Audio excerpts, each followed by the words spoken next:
আমরা জানতাম আগে ওমরা করলে বা হজ করলে মানুষজন পবিত্র হইয়া ফিরে, তাই সে পাপ মুক্তি ঘটে তার। কিন্তু একই ওমরা করলেন নাসিরউদ্দিন পাটোয়ারি, সে আরো পাপযুক্ত হয়ে গেছেন আরো।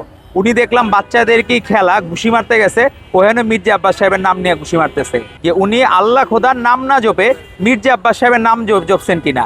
এবং মানুষজন তো জিকিরে আল্লাহ তালার নাম নেয়, কারণ আল্লাহ আকবর বলার বদলে উনি হয়তো মির্জা আব্বাস করছে মনে হয় আমার সাইকোলজিক্যালি। পাপ মুক্তি তো তার ঘটে নাই, সে আরো পাপযুক্ত হয়েছে। মহানবী সাল্লাল্লাহু আলাইহি সাল্লাম পৃথিবীর সবচেয়ে আদর্শ মানব, উনিও কখনো নিজের শত্রুর মৃত্যু কামনা করেন নাই কোনোদিন।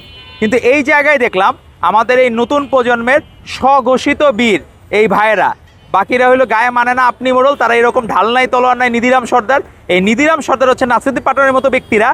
এরা সমাজের স্বীকৃত যারা ভদ্রলোক, এদেরকে নিয়ে বিভিন্ন মিথ্যা প্রপাগান্ডা শোনা শুরু করেছেন। আপনার কাছে যদি একটা ব্যক্তিকে এত খারাপ মনে হয়, আপনি প্রমাণ দেখান উনি যে খারাপ, তার ন্যূনতম একটা প্রমাণ আপনি আজ পর্যন্ত দেখাইতে পারেন নাই। যে আঙ্গুর ফল টকের মতো আপনি সবাইকে এরকম মিথ্যা ফ্রেমিং দিয়ে যাচ্ছেন। গতকাল আপনি বলেছেন ছাত্রদলকে নিয়ে একটা বাজে কথা বলেছেন। তো আমরা বলতে চাই আমাদের ওয়ার্ডের ছাত্রদলের পদপ্রত্যাশী একজন কর্মী, সেও আপনার থেকে বেশি রাজনীতি করছে।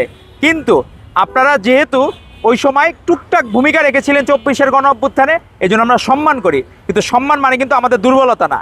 তো আপনারা সব সময়, আমরা আপনাদেরকে সম্মান যেতটুকু করি, নিজেদের সম্মানের জায়গাটুকু আপনারা ঠিক রাখেন। আপনারা মির্জা আব্বাস সাহেব আপনার ব্যক্তিগত যদি কোনো থাকে, আপনার ডকুমেন্ট থাকে, আপনি প্রকাশ করেন। আর না হলে এখনও পর্যন্ত ধৈর্যের পরীক্ষা দিয়ে যাচ্ছেন আমাদের মাননীয় প্রধানমন্ত্রীর রাজনৈতিক বিষয়ক উপদেষ্টা।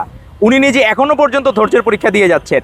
উনি নিজে আজ পর্যন্ত এই নাসিরউদ্দিন পাটোয়ারিদের মতো এরকম ব্যক্তিদেরকে নিয়ে উনি কখনো একটা নেগেটিভ কথা বলেন নাই, মানহানির করেন নাই। কিন্তু প্রতিনিয়ত মানহানি করে যাচ্ছে এই ধরনের ব্যক্তিবর্গ।